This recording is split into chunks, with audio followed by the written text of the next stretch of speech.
विमानों को बेचकर भूगर्भ से मंगल पर बसे लोग उन भगेड़ू कंपनियों वाले पे हमला करते थे और भगेड़ू कंपनियों वालों ने भी मंगल पर ऊपरी सतह की लगभग सारी बस्तियों को निस्तनाबूद कर दिया था। लेकिन बंकरों के अंदर जो शहर बसे थे उसको खत्म करना आसान नहीं था।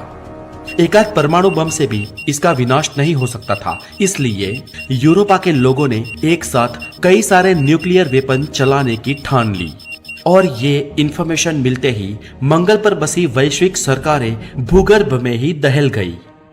लेकिन प्रेसिडेंट ने आखिरकार ईंट का जवाब पत्थर से देने की सोची।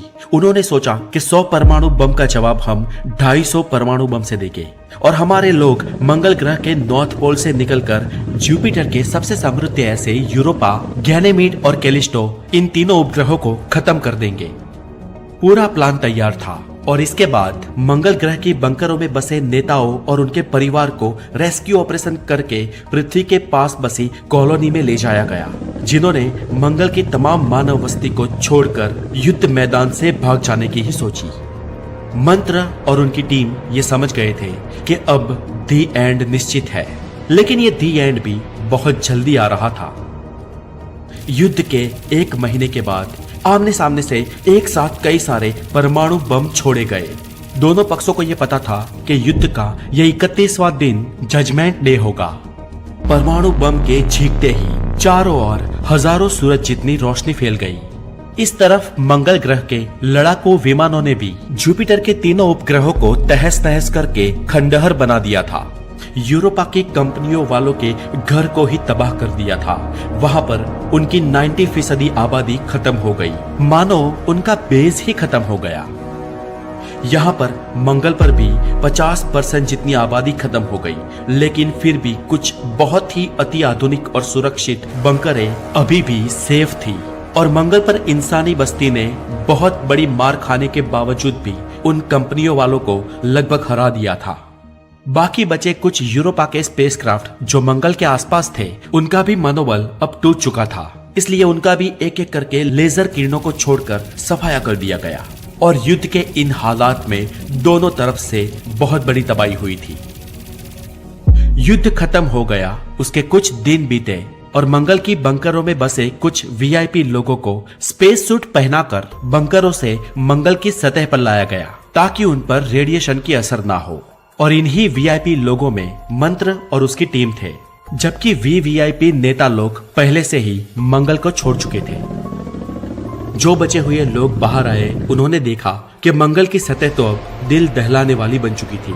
चारों ओर धुआं दिख रहा था और मंगल की सतह पर बड़े बड़े खड्डे हो गए थे, मानो कोई प्राकृतिक बड़े बड़े क्रेटर्स हो। लेकिन अफसोस, ये क्रेटर्स युद्ध में बने थे जो संपूर्णतः अप्राकृतिक थे।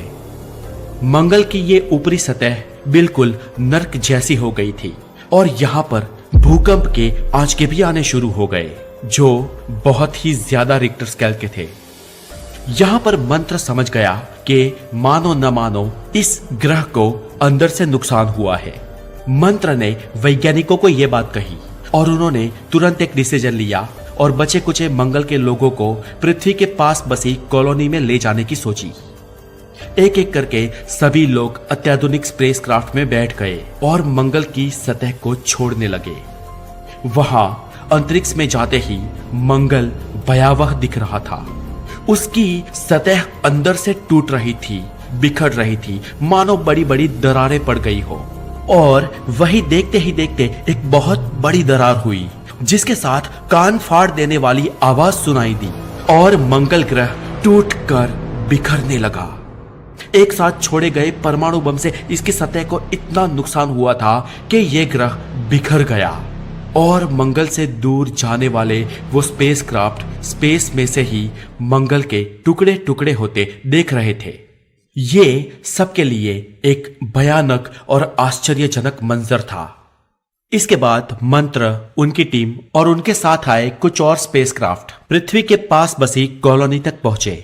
पर क्योंकि स्पेस कॉलोनी में पहले से ही बहुत सारे नेता और वीवीआईपी लोग मौजूद थे, इसलिए उन्होंने और इंसानों को स्पेस कॉलोनी में जाने की अनुमति नहीं दी। मंत्र आश्चर्य में था। तभी अचानक दूर से एक भयानक आवाज आती हुई सुनाई दी। दरअसल ये प्लेनेट जुपिटर की आवाज थी, क्योंकि मंगलवासियों ने प्लेनेट जुपिटर के सैटेलाइट्स पर हमला किया था और प्लेनेट मार्स भी बहुत बुरी तरह टूट गया, जिसके चलते सौरमंडल की ग्रेविटी में बदलाव आए थे और इसीलिए प्लेनेट जुपिटर एक बहुत बड़े धमाके के साथ बहुत ही फास्ट गति से ब्लैक होल में परिवर्तित हो रहा था। यह सब देखकर डरी हुई आवाज में कविता बोली, कैप्टन अब आगे क्या? तब डरी सहमी आवाज में मंत्र ने उत्तर दिया, कविता, जेम्स, डेविड, हमारे पास बस अब 3 ही रास्ते हैं।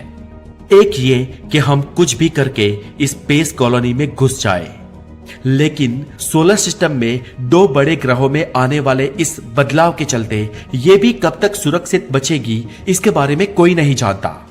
हमारे पास दूसरा रास्ता यह है कि डॉक्टर जगन्नाथ गोविंदाजन ने जैसे कहा था वैसे हम प्लेनेट जुपिटर के उस रेड स्पॉट्स के थ्रू उसके ब्लैक होल में गिर पड़े। उसके बाद हमारा क्या होगा मुझे नहीं पता, लेकिन मुझे डॉक्टर गोविंदाजन की थियरी पर विश्वास है। और हमारे पास तीसरा रास्ता यह है कि हम वापस प्लेनेट प्लूटो पर चले जाए और वहां पर मौजूद वर्म होल के थ्रू वापस प्लेनेट जीवान पर जाए और वहां के लोग पता नहीं हमारी कैसे मदद करेंगे। बस हमारे पास ये 3 रास्ते हैं और इनमें से हम कौन सा रास्ता अपनाए ये मैं दोस्तों आप पे छोड़ता हूँ। मंत्र ने ये तीनों रास्ते सजेस्ट करते हुए डरी सहमी आवाज में कहा, कैप्टन दूसरा और तीसरा रास्ता बहुत ही खतरनाक है, पर पहला रास्ता सुरक्षित है, इसलिए हमें पृथ्वी के पास वाली स्पेस कॉलोनी में चले जाना चाहिए और शायद हम उनको और रिक्वेस्ट करें तो हमारा भूतकाल देखते हुए वो शायद हमें कॉलोनी में आने की अनुमति देंगे, कैप्टन कविता ने कहा। रेमन और डेविस कॉच बोले, लेकिन वो रास्ता भी कब तक सुरक्षित है वो हमें नहीं मालूम। यस कैप्टन, आपकी बात सही है, लेकिन फिलहाल तो सबसे सुरक्षित रास्ता हमें यही लगता है, कविता बोली। तभी तुरंत डिसीजन लेते हुए डेव रेमन और डेविड स्कॉच बोले, तो फिर हम आपकी बातों से सहमत हैं। प्लीज कैप्टन मंत्र, आप स्पेस कॉलोनी की ओर मुड़िए। तब कैप्टन मंत्र ने कहा, ठीक है, मैं आपकी बातों का मान रखता हूँ, लेकिन याद रहे स्पेस कॉलोनी भी हमेशा के लिए सुरक्षित विकल्प नहीं है। गुरु में ये बनने वाला ब्लैक होल बहुत ही कम समय में पृथ्वी तक भी अपनी असर दिखाना शुरू करेगा। फिर भी चलिए सुरक्षित रास्ता अपनाते हुए हम स्पेस कॉलोनी की ओर जाते हैं, लेट्स गो। और इतना कहते हुए मंत्र ने अपना अंतरिक्ष यान पृथ्वी की ओर मोड़ा।